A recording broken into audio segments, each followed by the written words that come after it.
बिस्मिल्लाहिर्रहमानिर्रहीम। Ayesha kitchen garden में आप लोगों को खुशामदीद कहता हूँ। मुझे यकीन है कि आप लोगों ने हमारे चैनल को सब्सक्राइब कर लिया होगा और अगर नहीं किया तो ज़रूर कर लें और शेयर भी किया करें।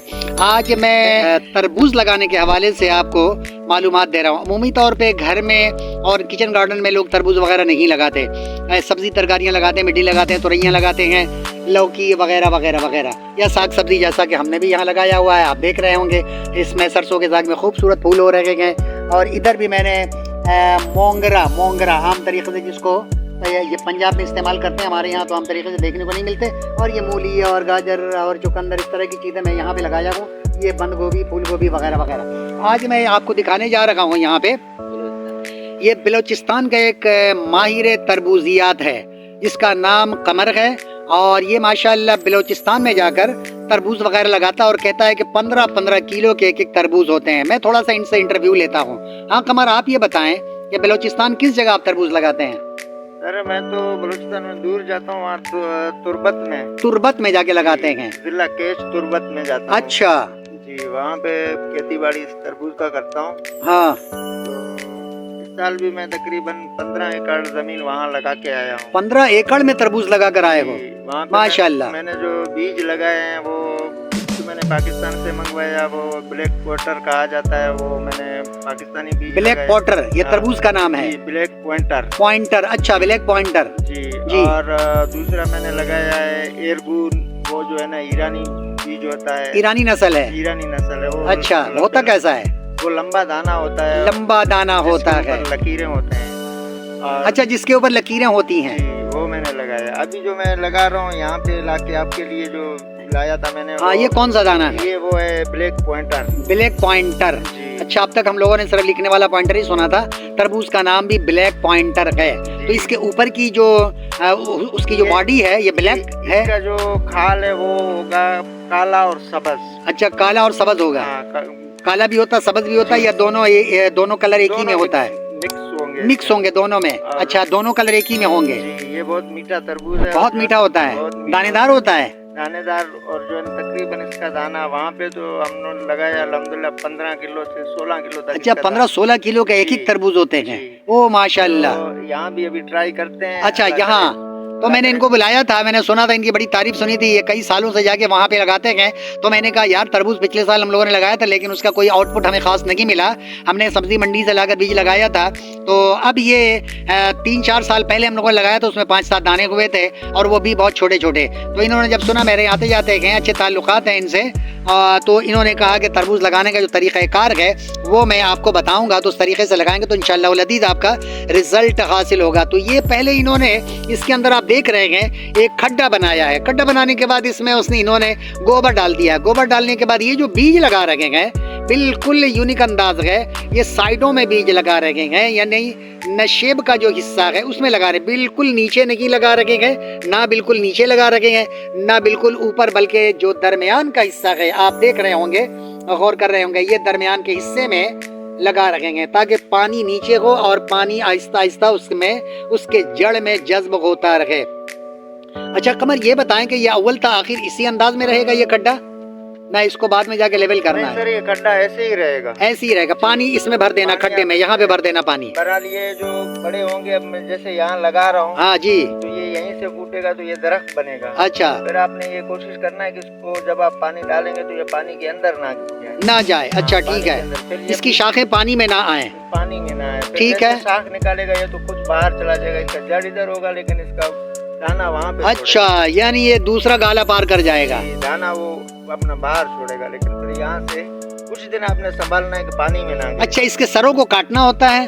जी नहीं, बिल्कुल इसको आप। अच्छा, कुछ नहीं करना है? नहीं करिए, जितना ये एक तरबूज पहले एक निकलेगा, फिर उसके बाद ये 6 पकड़ेगा, एक इधर जाएगा एक उधर जाएगा। अच्छा, इसके अंदर शाखें निकलती रहेंगी जिस तरह आम तरीके से तुरैयों में निकलती हैं, तुरैया, लौकी वगैरह वगैरह इसी तरह निकलेगी। अच्छा जी, आप तो तुरैयों में जिस तरह हम लोग ये करते हैं, तुरैयों में, लौकी में और दीगर चीज़ों में जो बेलें होती हैं उसकी शाखों को हम लोग काटते हैं तो मजीद शाखें उसमें से निकलती हैं। इसके साथ ऐसा नहीं करना है? जी नहीं, इसको दरअसल हम अगर दाना बड़ा करना चाह रहे हैं तो फिर एक शाख पे एक अगर एक बीज से हम एक ही दाना छोड़ेंगे, अच्छा, एक बीज से सिर्फ एक ही दाना लेना है तो वो दाना बहुत बड़ा होगा। बड़ा होगा। अगर हमने उसको तमाम शाखों में 8-10 जो फल लगे गए उसको सारे को छोड़ दिया तो दाना छोटा होगा। बस सर ये समझे आप उसमें एक दाना छोड़ेंगे तो वो 15 किलो बनेगा, अगर आप उसमें 2 छोड़ेंगे तो फिर वो 10 किलो का, अच्छा। यानी 2-2.5 किलो तक रुक या इसकी मिसाल हम यूं दे सकते हैं कि अगर एक माँ के 10 बच्चे हैं तो 10 की सेहत खराब होती है, लेकिन अगर एक माँ के सिर्फ 1-2 बच्चे हैं तो दोनों की सेहत अच्छी होती है ना। तरबूज का यही मिसाल है। यही मिसाल है, सही मिसाल हमने दी है।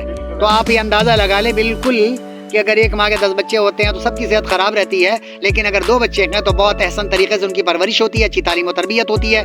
लिहाजा तरबूज का हाल भी यही कुछ है।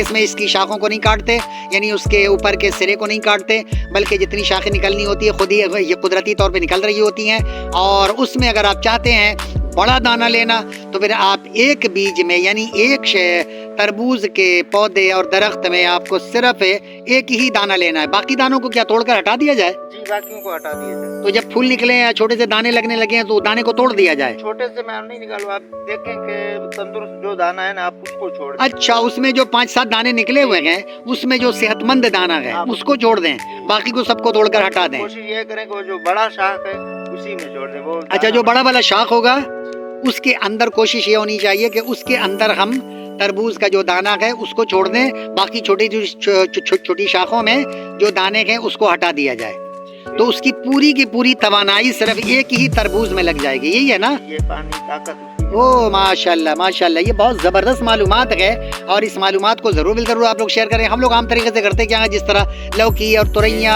और करेले की बीज लाकर आम मिट्टी में और बराबर मिट्टी में लाकर 1 इंच नीचे दफन कर देते हैं और उसके बाद जब पौधे निकलते हैं तो मुख्तलिफ जगहों पे उसको फैला देते हैं। लेकिन ये जो तरीका इन्होंने बताया है ये हमारे लिए बिल्कुल एक नया तरीका है, यूनिक तरीका है और इंशाअल्लाह अज़ीज़ हम देखते हैं कि रिज़ल्ट इसका क्या आता है। अगर ये रिज़ल्ट अच्छा आया तो हम ज़रूर इसकी रिज़ल्ट को भी हम आप लोगों से शेयर करेंगे और हम आपको बताएंगे कि यकीनन ये जो हमारा तरीक़ेकार इन्होंने बताया है इस तरीक़ेकार के मुताबिक, चूँकि हमें यकीन है कि इसमें कामयाबी होगी। हाँ, ये अलग बात है कि बलूचिस्तान जहाँ ये लोग लगाते हैं वहाँ की मिट्टी और यहाँ की मिट्टी में यकीनन फ़र्क होगा, बिल्कुल 100% सेम तो नहीं होगा।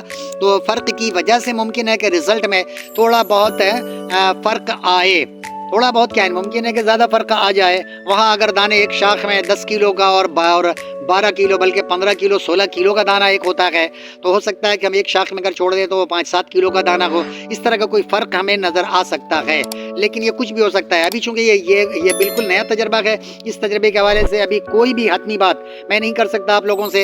हाँ, ये ज़रूर है कि जब इसका रिज़ल्ट आएगा सामने तो हम ज़रूर आप लोगों से शेयर करेंगे ताकि ये मालूमात दूर तक जाए और जो घर में आम तरीके से किचन गार्डन में भी लोग चाहें तो इस तरीके से इस तरीक़ेकार को इस्तेमाल करके इस टेक्नोलॉजी को इस उसूल को इस तरीके को इस्तेमाल करके वो अपने घर में भी अपने किचन गार्डन में भी तरबूज हासिल कर सकते हैं अपने इस्तेमाल के लिए। चूँकि रमज़ान मुबारक का वक्त बिल्कुल करीब है, 1.25 महीने बाकी रह गए हैं और अगर ये हमारा रिज़ल्ट अच्छा मिल गया। अच्छा, ये बताएं कि ये कितने दिनों में रिज़ल्ट देगा हमें? दरअसल कहा यह जाता है कि ये 90 दिन में यानी कि 3 महीने के अंदर तैयार होता है। 3 महीने में जाकर तैयार होगा, तो रमज़ान तो हमारा गुजर जाएगा। ये हमारे सर्द इलाकों का टाइम। अच्छा, सर्द इलाकों का, यहाँ चूँकि इतना सर्द इलाका नहीं है, ये कराची है। वहाँ पे भी गर्मी आ जाता है, सर्दियों में भी गर्मी होता है, तो फिर अल्हम्दुलिल्लाह वो 65 से 70 दिन से ज़्यादा नहीं खाते हैं। अच्छा, तो यहाँ तुम्हारा ये तजर्बा है, कराची में कहीं लगाया कभी? सर इधर मैंने नहीं लगाया है, ये पहली दफ़ा इत्तफाक है।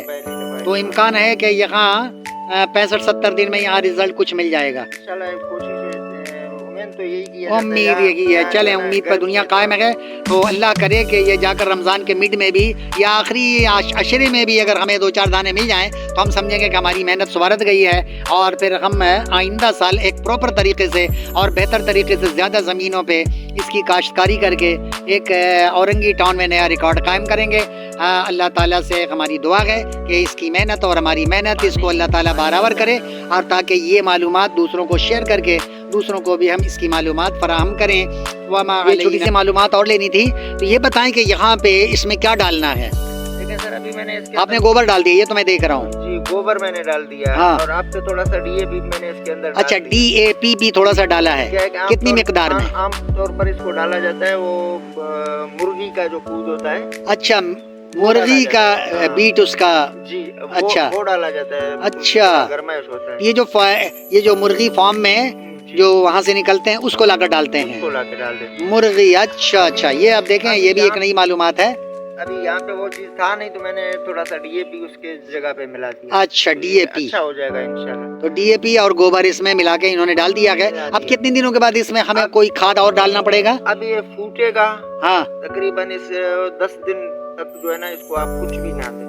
अच्छा, 10 दिन तक कुछ नहीं देना है। फिर इसको आप पानी देंगे। हाँ फिर जब तीसरा पानी आप देंगे ना, हाँ, तीसरे पानी में आप फिर जो है ना गोबर डाल दीजिए। तीसरे पानी में गोबर डालेंगे। तो अभी ये जो पानी आपने दिया, गोबर डाल दिया, तो अब कितने दिनों के बाद हमें इसमें पानी देना है? जब ये निकल जाएगा, निकल जाने के बाद तकरीबन इसको आप फिर 10 दिन या 6 दिन के बाद आप पानी दे सकते हो, क्योंकि जमीन इधर जल्दी 6-7 दिन में एक दफा पानी दे दें। दरअसल इसके ऊपर होना था वो प्लास्टिक। अच्छा, प्लास्टिक इसके ऊपर डालना था। ये चूंकि प्लास्टिक डालना भी एक अहम चीज़ है, जो कि यहाँ प्लास्टिक हमारे पास ना होने की वजह से हम इसको आप लोगों को दिखा नहीं सकेंगे। तो जो अमल उसने वहाँ पे किया है, यही अमल करके इसका एक छोटा भाई भी हमारे पास आया था। पूरे फैमिली से हमारा अच्छा ताल्लुक़ है, दुआ सलाम है। इसके गांव में दीनू गोट में ये होता है, मैं वहाँ जाकर कभी कभी थोड़ा सा फलाही बुनियाद पे कंबल वगैरह तकसीम कर देता हूँ। तो इन लोगों से बड़े अच्छे मरासिम है हमारे।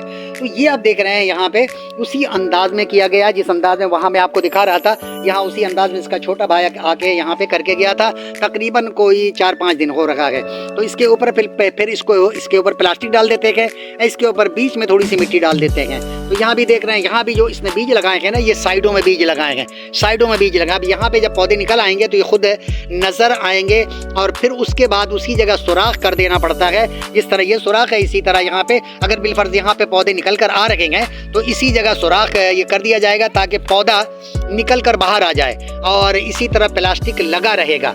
और पौधे को हम मुख्तलिफ जगहों पे, क्योंकि ये बेल वाला दरख्त है, तो इसको मुख्तलिफ जगहों पे फैला सकते हैं अपनी मर्जी से। तो कमर ये बताएं कि प्लास्टिक को आखिर तक हटाना नहीं है, प्लास्टिक नहीं हटाना, इसी तरह रहेगा। बस जहाँ से पौधे निकल रहे हैं वहाँ प्लास्टिक में सुराख करके पौधे को बाहर निकाल देना है। प्लास्टिक का असल खासियत ये है कि ये बीज को जमीन से आराम से निकाल देता है। जैसे हाँ, इसका ठीक है। पसीना है, जमीन को नमी देता है, गर्माइश देता है। अच्छा। और उसके बाद ये घास जो है इसके नीचे दब जाता है, ये इसका फायदा है। अच्छा घास बाहर नहीं आता, घास इसको जो अच्छा, घास को निकलने नहीं देता, घास को निकलने नहीं देता।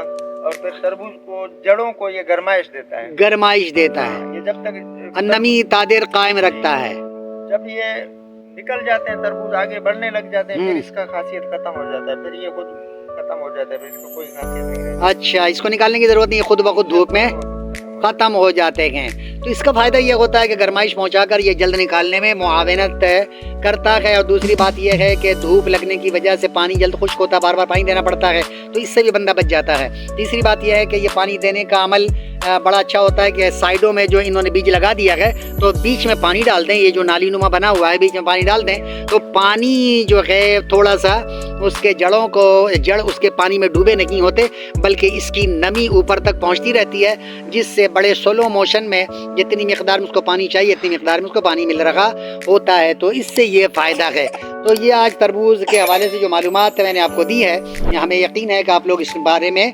ज़रूर बिल ज़रूर अपनी आरा देंगे कि आपने इससे क्या तजर्बा हासिल किया। इस हवाले से कोई सवालात हों तो मैं ज़रूर बिल ज़रूर कमर से वो सवालात के जवाबात मैं लेकर आपको ज़रूर बिल ज़रूर दूँगा। वमा अलैना इल्लल बलाग।